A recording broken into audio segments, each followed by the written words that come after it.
মই জীবাতেৰে ওলালো আজি নাহুলতি The heart-breaking story of Ahmedabad.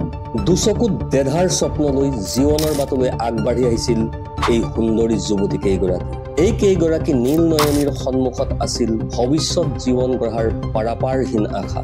মাথো সুন্দৰীয়েই নহয়, মাথো সুন্দৰী বুলি ক'লে হয়তো ভুল কোৱা হ'ব। ব্ৰেইনি এণ্ড বিউটি। হয়, ব্ৰেইনি এণ্ড বিউটি। দুচকুত আছিল যাৰ দুৰ্বাৰ স্বপ্ন আকাশ চোৱাৰ। অন্তৰৰ নিভৃত কোণত সংগোপনে গজি উঠা আশাবোৰক বাস্তৱত পৰিণত কৰাৰ। চলিত বৰ্ষৰ 12 জুন। 12 জুনৰ কোনো এক কাল প্ৰহৰে নিমিষতে ভাঙি চুৰমাৰ কৰি দিলে দেশী বিদেশীকে ধৰি শ শ লোকৰ স্বপ্নৰ পাহাৰ। দুগৰাকী পাইলট, 241 জন যাত্ৰী আৰু আন শতাধিক লোকৰ সৈতে মাত্ৰ 29 ছেকেণ্ডতেই ধূলিৰ ধুমুহাৰ দৰে উৰি গ'ল 10 গৰাকী ব্ৰেইনি এণ্ড বিউটিৰ আকাশ চুই চোৱাৰ সপোন। আহমেদাবাদত সংঘটিত হোৱা AI-171 গ্ৰীণ লাইনাৰ বিমানৰ কেবিন ক্ৰুসকলৰ হৃদয় বিদায়ক মৃত্যুৰ খবৰ লৈ প্ৰস্তুত কৰা হৈছে আজিৰ এই প্ৰতিবেদন। AI-171 গ্ৰীণ লাইনাৰ বই এই অভিশপ্ত বিমানখন টেক অফৰ 20 ছেকেণ্ডৰ পিছতেই অসহায় পাইলটে ককপিটৰ পৰা মাইক্ৰফোনত চিঞৰি উঠিল মে ডে আৰু মাত্ৰ 9 ছেকেণ্ডৰ ভিতৰতেই জুইৰ লেলিহান দিশাই আগুৰি ধৰিলে সম্পূৰ্ণ বিমান। বিকট শব্দৰে বাগৰি পৰিল AI-171 গ্ৰীণ লাইনাৰ। আজি যি প্ৰতিবেদন মই আপোনাৰ সন্মুখত ব্যক্ত কৰিবলৈ লৈছো, বিশেষকৈ যি 10 গৰাকী দুৰন্ত তৰুণ তৰুণীৰ বিষয়ে ক'বলৈ গৈছো, এই বাতৰি পৰিৱেশন কৰাৰ মুহূৰ্তত আমাৰো দুচকু হেমেকি উঠিছে। এক অদৰ্মনীয় ভোকে অহৰহভাৱে খুন্দিয়াই গৈছে আমাৰ হৃদয়ত। এই দুখ খবৰে অস্থিৰ কৰি তুলিছে আমাৰ মন মগজু। এই প্ৰতিবেদনৰ আৰম্ভণিতে আমি সেইসকল স্বৰ্গগামী আত্মালৈ জনাইছো সশ্ৰদ্ধ প্ৰণিপাত, যাৰ বাবে 12 জুন তাৰিখটো আহমেদাবাদ লণ্ডন অভিমুখী AI-171 গ্ৰীণ লাইনাৰ বিমানখন মাথো 29 ছেকেণ্ডতেই শ শ লোকৰ বাবে হৈ পৰিছিল ডেড লাইনাৰ। The heart breaking story of Ahmedabad's plane crash. 12 জুন, অভিশপ্ত 12 জুন। আহমেদাবাদৰ পৰা লণ্ডন অভিমুখী AI-171 গ্ৰীণ লাইনাৰ এখন বইং। এয়াৰক্ৰাফ্টখনৰ ভিতৰত পাইলট সহিতে 242 জন যাত্ৰীক প্ৰতি মুহূৰ্ততে সেৱা আগবঢ়াবলৈ প্ৰতিক্ষণ প্ৰস্তুত আছিল এই 10 গৰাকী বিউটি এণ্ড ব্ৰেইনি তৰুণ তৰুণী। যাত্ৰাৰ আগমুহূৰ্তত আটাইকেইজনীয়ে মিলি এখন ফটো তুলিছিল, চেলফি উঠিছিল, কিন্তু সপোনতো ভবা নাছিল এয়াই তেওঁলোকৰ জীৱনৰ শেষ যাত্ৰা হ'ব বুলি। মই জীবাতেৰে ওলালো আজি নাহুলতি। আৰু এইখন ফটোৱেই তেওঁলোকৰ জীৱনৰ শেষ ফটো হ'ব বুলি। 242 জন যাত্ৰীৰ লগত এয়াৰ ইণ্ডিয়াৰ বিমানখনত আছিল এই কেইগৰাকী air hostess. Crew Rajendra Roshni সংহাৰেৰ বিষয়ে আপোনাক যদি বিতংভাৱে জনাওঁ, তেন্তে আমাৰ হাতলৈ আহি পৰা তথ্য মতে 27 বছৰীয়া ৰশ্নি ৰাজেন্দ্ৰ সংহাৰে মহাৰাষ্ট্ৰৰ ডম্বিভিলি ইষ্টৰ নেভ উমিয়া কৃপা ছচাইটিৰ বাসিন্দা। পিতৃ ৰাজেন্দ্ৰ, মাতৃ ৰাজশ্ৰী আৰু ভাতৃ ভিঘ্নেশৰ সৈতে ৰশ্নিহঁতৰ আছিল এটি অতি সুখী পৰিয়াল। ডম্বিভিলিৰ পৰা মাত্ৰ 2 বছৰ পূৰ্বে ৰশ্নিহঁতৰ পৰিয়াল হৈ পৰিছিল বৰ্তমান মুম্বাই গ্ৰেণ্ডৰ স্থায়ী বাসিন্দা। অতি দৰিদ্ৰ 10x10 এটা ৰুমত পৰিয়ালৰ সৈতে জীৱন আৰম্ভ কৰা ৰশ্নিৰ সৰুৰে পৰা এয়াৰ হোষ্টেছ হোৱাৰ বাবে আছিল অদম্য হাবিয়াস। দৰিদ্ৰ পিতৃ মাতৃয়ে অত্যন্ত কষ্টেৰে পূৰণ কৰিছিল ৰশ্নিৰ সৰুৰে পৰা থকা সেই ক্ৰেজ। এয়াৰ ইণ্ডিয়াৰ বিমানত ক্ৰিউ মেম্বাৰ হিচাপে ৰশ্নিয়ে যোগদানো কৰিলে। ইনষ্টাগ্ৰাম পেজত 54,000 ফলোৱাৰ্ছ থকা ৰশ্নিক ইনষ্টাগ্ৰামত জানিছিল স্কাই লাভাৰ হাৰ বুলি। আৰু নিয়তিৰ কুটিল চলনাত AI-171 বিমানৰ আহমেদাবাদ লণ্ডনৰ এই যাত্ৰাই হৈ পৰিল ৰশ্নিৰ জীৱন নাটৰ শেষ যাত্ৰা। আৰু এই ফটোখন চাওক, এই মেধাসম্পন্ন সুন্দৰী যুৱতীগৰাকী মানিষা থাপা। বিহাৰৰ ৰাজধানী পাটনাৰ নিবাসী 27 বছৰীয়া মানিষা থাপাই পাটনাৰ ছেইণ্ট জেভিয়াৰ্ছ কলেজৰ পৰা বিজনেছ ইকনমিক্সত স্নাতক ডিগ্ৰী অৰ্জন কৰিছিল। মৃদুভাষী মানিষাই সৰুৰে পৰা পুহি ৰাখিছিল ভৱিষ্যতে এয়াৰ হোষ্টেছ হোৱাৰ সপোন। মনিষাৰ পিতৃ ৰাজু থাপা বেগুচৰাইত কৰ্মৰত বিহাৰ আৰক্ষীৰ এগৰাকী বিষয়া আৰু মাতৃ লক্ষ্মী থাপা এগৰাকী গৃহিণী। ভাতৃ অমিত কলেজীয়া ছাত্ৰ। পূৰ্বমূলতে মানিষাৰ পৰিয়াল ভাৰতলৈ আহিছিল নেপালৰ ৰাজস্থানৰ বিৰাট নগৰৰ পৰা। জন্মগতভাৱে এয়াৰ হোষ্টেছ হোৱাৰ সপোন দেখি অহা মনীষাই এভিয়েশ্যন ছেক্টৰত প্ৰথমে যোগদান কৰিছিল গ্ৰাউণ্ড ষ্টাফ হিচাপে ইণ্ডিগো এয়াৰলাইন্সত। ইয়াৰ পাছত কিছুদিন ক্ৰিউ মেম্বাৰ হিচাপে কাম কৰিছিল আকাশা এয়াৰলাইন্সত। ইয়াৰ পাছতেই তেওঁ ক্ৰিউ মেম্বাৰ হিচাপে যোগদান কৰিছিল এয়াৰ ইণ্ডিয়াত। এই দুৰ্ঘটনাৰ পূৰ্বে মনীষাই এয়াৰ ইণ্ডিয়াৰ লণ্ডন আৰু অষ্ট্ৰেলিয়াৰ বিমানত ক্ৰিউ মেম্বাৰ হিচাপেও কৰ্মৰত আছিল। মনীষাৰ মৃত্যুৰ বাতৰিয়ে শোকাহত কৰি তুলিছে পাটনাৰ ছেইণ্ট জেভিয়াৰ্ছ কলেজ। এটা সময়ৰ অতি মৰমৰ আদৰ্শ ছাত্ৰীগৰাকীৰ হৃদয় বিদাৰক বিয়োগত মৰ্মাহত হৈ পাটনাৰ ছেইণ্ট জেভিয়াৰ্ছ কলেজৰ শিক্ষক ছাত্ৰ ছাত্ৰীসকলে শোকসভা অনুষ্ঠিত কৰি মনীষাৰ স্মৃতিক সজীৱ কৰি ৰাখিবলৈ কলেজ চৌহদত মনীষাৰ নামত ৰোপণ কৰিছে এটি গছপুলি। আপুনিও চাগে অনুভৱ কৰিছে কিমান মৰম থাকিলে এগৰাকী প্ৰাক্তন ছাত্ৰীৰ স্মৃতিক জীয়াই ৰাখিবলৈ শিক্ষকসকলে ৰুব পাৰে এটি গছপুলি। আৰু এয়া নাংথৈ কংগ্ৰেল এটপাম শৰ্মা। আমাৰ এই চুবুৰীয়া গোষ্ঠী সংঘৰ্ষত বছৰ বছৰ ধৰি জৰ্জৰিত মণিপুৰৰ থবেল জিলাৰ নিবাসী 22 বছৰীয়া নাংথৈ কংগ্ৰেল এটপাম শৰ্মা। পৰিয়ালৰ 3জনী বাই ভনীৰ মাজৰ এই নাংথৈৰ সৰুৰে পৰা অদম্য ইচ্ছা আছিল এয়াৰ হোষ্টেছ হোৱাৰ। অত্যন্ত একাগ্ৰতা আৰু কষ্টেৰে অতি কম বয়সতে নাংথৈ সফল হৈছিল জীৱনৰ লক্ষ্যত উপনীত হোৱাত। আজি মণিপুৰৰ থবেল জিলাৰ ওবাং লৈকেই অঞ্চলত বাস কৰা এটি মেইটে পৰিয়ালৰ মূৰৰ ওপৰত খহি পৰিছে এটি দুখৰ পাহাৰ। আজি এই পৰিয়ালটোৰ বৃদ্ধা মাতৃয়ে দুচকুত ধাৰাসাৰ চকু পানী বোৱাই এলবামৰ পাত লুটিয়াইছে বাৰে বাৰে। এই মাতৃগৰাকীয়ে কান্দি কান্দি এলবামৰ পাততেই হেঁপাহ পলুৱাই চাইছে নিজ কন্যা। নিজ কন্যাৰ ফটোখন চাই কান্দি কান্দি আউলি বাউলি হৈ ফটোখনকেই সুধিছে, মা তুমি কেতিয়া ঘূৰি আহিবা? 2023 চনত এয়াৰ ইণ্ডিয়াত আণ্ডাৰ গ্ৰেজুৱেট অৱস্থাতে ক্ৰিউ মেম্বাৰ হিচাপে যোগদান কৰা নাংথৈ শৰ্মাই 12 জুনৰ পুৱাই বায়েকলৈ মেছেজ কৰি কৈছিল তেওঁ লণ্ডনলৈ গৈ আছে আৰু 15 জুনত একেখন বিমানতে ঘূৰি আহিব।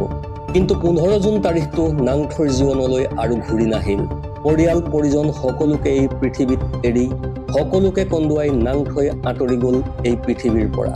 মৰমৰ সন্তানৰ অকপট স্নেহৰ পৰা বঞ্চিত হৈ পৰিল এগৰাকী বৃদ্ধা মাতৃ। এইগৰাকী হতভগীয়া মাতৃয়ে আৰু শুনিবলৈ নাপায় নাংথৈৰ সেই আৱেগ ঘনা মাত। আকৌ মণিপুৰ। এই ফটোখন নাংথৈ শৰ্মাৰ অন্তৰংগ বান্ধৱী লালনুন থাৰাই সিংচনৰ। লালনুন থাৰাই সিংচনো মণিপুৰৰ ইম্ফলৰ কংকপ্পি অঞ্চলৰ বাসিন্দা। লালনুন থাৰাই সিংচন মণিপুৰৰ কুকি সম্প্ৰদায়ৰ এগৰাকী মেধাৱী সুন্দৰী যুৱক। মণিপুৰৰ মেইটে আৰু কুকি সম্প্ৰদায়ৰ সাম্প্ৰদায়িক মনোভাৱ পৰিহাৰ কৰি এই দুই অভিন্ন অন্তৰংগ বান্ধৱীয়ে সৰুৰে পৰা মনত পুহি ৰাখিছিল ভৱিষ্যতে এয়াৰ হোষ্টেছ হোৱাৰ সপোন। ইচ্ছা শক্তি য'ত প্ৰবল তাত কোনো প্ৰতিবন্ধকতাই থিয় দি থাকিব নোৱাৰে। আৰু অৱশেষত এই দুই অভিন্ন অন্তৰংগ বান্ধৱীয়ে ইয়াকেই প্ৰমাণ কৰি দেখুৱাইছিল। 21 বছৰীয়া লালনুন থাৰাই সিংচন পঢ়া শুনাত সৰুৰে পৰাই আছিল অত্যন্ত মেধাসম্পন্ন। একেখন বিমানত একেখন ৰাজ্যৰ একেটা অঞ্চলৰ তাতে লৰালি কালৰ বান্ধৱীৰ সৈতে কৰ্মৰত হৈ প্ৰত্যেক দিনাই অত্যন্ত সুখী আছিল দুয়ো। আৰু সেই 12 জুনৰ কাল মুহূৰ্তই নিমিষতে প্ৰাণ কাঢ়ি নিলে 21 বছৰীয়া বিউটি এণ্ড ব্ৰেইনী লালনুন থাৰাই সিংচনৰ। আৰু এয়া আহমেদাবাদৰ হৃদয় বিদাৰক বিমান দুৰ্ঘটনাত প্ৰাণ হেৰুওৱা অতি মেধাৱী তথা সুন্দৰী চাইনিতা চক্ৰৱৰ্তী। 34 বছৰীয়া চাইনিতা আছিল AI-171 গ্ৰীণ লাইনাৰ বিমানখনৰ senior crew member. Mumbai Juhu Koliwada অঞ্চলত এগৰাকী মৰম লগা ছোৱালীয়ে বসবাস কৰিছিল। মানুহে মৰমতে তাইক মাতিছিল পিংকি বুলি। সৰুৰে পৰাই আকাশত উৰাৰ হেঁপাহ আছিল পিংকিৰ।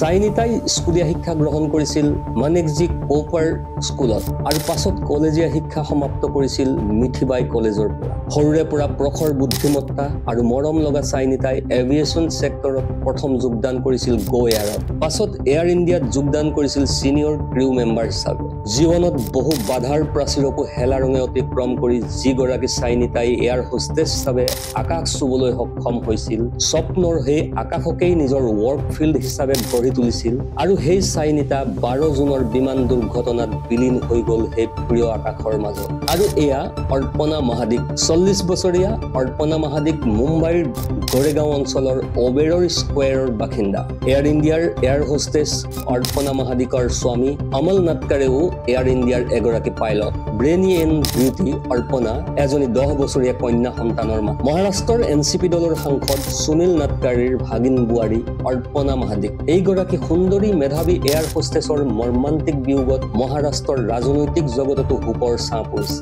এয়া মৈথিলী পাটিল। সৰুৰে পৰা এয়াৰ হোষ্টেছ হোৱাৰ স্বপ্ন কঢ়িয়াই ফুৰা মৈথিলীৰ জন্ম হৈছিল মহাৰাষ্ট্ৰৰ ৰায়গড় জিলাৰ পনৱেল অঞ্চলৰ নৌহা গাঁৱত। পৰিয়ালৰ ভাতৃভগ্নীৰ মাজত মৈথিলীয়ে আছিল জ্যেষ্ঠ। মহাৰাষ্ট্ৰৰ শিৱাজী মহাৰাজ বিশ্ববিদ্যালয়ত মৈথিলীয়ে বেচেলৰ অৱ ফিনেন্স এণ্ড একাউণ্টছত পঢ়ি থকা অৱস্থাতে নিজৰ শৈশৱৰ সপোন পূৰণ কৰাৰ সুযোগ আহি পৰিছিল মৈথিলীৰ হাতলৈ। বেচেলৰ ডিগ্ৰীৰ শিক্ষা আধাতে সমাপ্ত কৰি মৈথিলীয়ে যোগদান কৰিছিল এয়াৰ ইণ্ডিয়া। লণ্ডনলৈ উৰা মৰাৰ আগমুহূৰ্তত মৈথিলীয়ে নিজ পিতৃক ফোন কৰি কৈছিল লণ্ডনত নামিয়েই ফোন কৰিম বুলি, কিন্তু পিতৃলৈ আৰু সেই ফোন কৰাৰ সুযোগ নিদিলে নিষ্ঠুৰ নিয়তিয়ে। 12 জুনত সংঘটিত হোৱা আহমেদাবাদৰ সেই ভয়ংকৰ বিমান দুৰ্ঘটনাত অকাল মৃত্যুক সাৱটি ল'লে ব্ৰেইনী বিউটি মৈথিলীয়ে। আৰু এয়া শ্ৰদ্ধা ধাৱান, AI-171 গ্ৰীণ লাইনাৰ দুৰ্ভগীয়া বিমানখনৰ ছিনিয়ৰ কেবিন ছুপাৰভাইজাৰ। 44 বছৰীয়া শ্ৰদ্ধাই এয়াৰ ইণ্ডিয়া বিমান সংস্থাত নিয়োজিত হৈ ইতিমধ্যে 20 বছৰ নিষ্ঠাৰে সেৱা আগবঢ়াই আহিছিল। বিজনেছ মেনেজমেণ্টত মাষ্টাৰ ডিগ্ৰী সম্পূৰ্ণ কৰা শ্ৰদ্ধা ধাৱান প্ৰকৃততে কেৰেলাৰ পালাকাৰৰ বাসিন্দা আছিল যদিও পাছত মুম্বাইত নিগাজিকৈ থাকিবলৈ লয়। বিমানৰ ভিতৰত সৃষ্টি হোৱা যিকোনো পৰিস্থিতিকে অনায়াসে চম্ভালি লোৱাৰ ক্ষমতা থকা এইগৰাকী ব্ৰেইনী বিউটি শ্ৰদ্ধায়ো অৱশেষত হাৰ মানিলে সেই হৃদয় বিদাৰক পৰিস্থিতিৰ ওচৰত। প্ৰতিটো মুহূৰ্ততে যাত্ৰীক অন্তৰ উজাৰি পৰিচৰ্যা কৰা শ্ৰদ্ধাই শেষ মুহূৰ্তত নাপালে সময়ৰ হাতৰ পৰা তিল মানু পৰিচৰ্যা। শ্ৰদ্ধাৰ স্বামী ৰাজেশ সিকেও এয়াৰ ইণ্ডিয়াৰ এগৰাকী কেবিন ক্ৰিউ। মৃত্যুৰ সময়ত ইহ সংসাৰত শ্ৰদ্ধাই এৰি থৈ যায় নিজ স্বামী আৰু এজনী মৰম লগা 13 বছৰীয়া কন্যা সন্তান। এয়া মহাৰাষ্ট্ৰৰ বদলাপুৰৰ নিবাসী দীপক পাঠক। AI-171 গ্ৰীণ লাইনাৰৰ আন এগৰাকী ক্ৰিউ মেম্বাৰ দীপক পাঠক। বিগত 11টা বছৰ এয়াৰ ইণ্ডিয়াৰ বিমানত কেবিন ক্ৰিউ হিচাপে কৰ্মৰত আছিল দীপক পাঠক। নিজ পিতৃ মাতৃ আৰু দুগৰাকী ভগ্নীৰ সৈতে মহাৰাষ্ট্ৰৰ বদলাপুৰত বাসস্থান দীপকৰ। পৰিয়ালটোৰ আশা ভৰসাৰ স্থল আছিল দীপক। লণ্ডন যাত্ৰালৈ ওলাই যোৱাৰ পূৰ্বে দীপকে নিজ মাতৃক আশ্বাস দি গৈছিল সোনকালে ঘূৰি অহাৰ। কিন্তু যেতিয়াই AI-171 গ্ৰীণ লাইনাৰ বিমান দুৰ্ঘটনাত পতিত হোৱাৰ বাতৰি বিয়পি পৰিছিল, দীপকৰ বৃদ্ধা মাতৃয়ে কোনো পধ্যেই মান্তি হোৱা নাছিল দীপকৰ অমংগল বাৰ্তা। সীমাহীন শোকত বিধ্বস্ত হৈ পৰা বৃদ্ধা মাতৃগৰাকীয়ে নিজ পুত্ৰলৈ বাৰম্বাৰ ফোন কৰিছিল, কিন্তু এয়াই ৰুহ বাস্তৱ। মাতৃৰ ফোন ৰিচিভ কৰিব পৰাকৈ দীপক আৰু নাছিল এই পৃথিৱী। নিমিষতে নিঃশেষ হৈ গৈছিল এগৰাকী বৃদ্ধা মাতৃয়ে নিজ পুত্ৰক লৈ দেখা দেধাৰ ৰঙীন সপোনবোৰ। আৰু এয়া ইৰফান শেখ, মহাৰাষ্ট্ৰৰ পুনেৰ পিনপৰি অঞ্চলৰ টুকাৰাম নগৰৰ বাসিন্দা 22 বছৰীয়া ইৰফান শেখ আছিল এয়াৰ ইণ্ডিয়াৰ ক্ৰিউ মেম্বাৰ। এভিয়েশ্যন ছেক্টৰত যোগদান কৰা মুহূৰ্তত ইৰফানে প্ৰথমে যোগ দিছিল এয়াৰ ভিস্তাৰাত। পাছত এয়াৰ ভিস্তাৰা এয়াৰ ইণ্ডিয়াৰ সৈতে চামিল হোৱাত ইৰফানেও যোগদান কৰে এয়াৰ ইণ্ডিয়াত। গত ঈদ উল আজহাৰ দিনা নিজা বাসগৃহত পৰিয়াল সহিতে ঈদ পালন কৰি ইৰফানে নিজ মাতৃক কৈছিল সোনকালে বিয়া পতাৰ কথা। আৰু দুখৰ বিষয় যে সিদিনা 12 জুন তাৰিখে ইৰফানৰ পৰিয়ালে ইৰফানক আহমেদাবাদ বিমানবন্দৰত আগবঢ়াই থৈ গৈছিল। কিন্তু এয়াই সত্য, এয়াই বাস্তৱ, চৰণেহে জানে মৰণৰ ঠাই। AI-171 গ্ৰীণ লাইনাৰ বিমানৰ 241 গৰাকী তথা হৃদয় বিদাৰক মৃত্যুমুখী যাত্ৰীৰ পৰিয়াল, শতাধিক আহতৰ পৰিয়াল আৰু বিশ্বৰ কোটি কোটি জনতাই এতিয়া বিচাৰিছে সঠিক তদন্ত আৰু উপযুক্ত ন্যায়। এই ভুল কাৰ বাবে? এনে নেগলিজেন্স কিহৰ বাবে? দুৰ্ঘটনা পতিত বিমানখনৰ অৱস্থা অতি শোচনীয় হোৱাৰ স্বত্তেও কিহৰ স্বাৰ্থত প্ৰাধিকৰণে এনে বিমান উৰণৰ বাবে অনুমতি প্ৰদান কৰিছিল?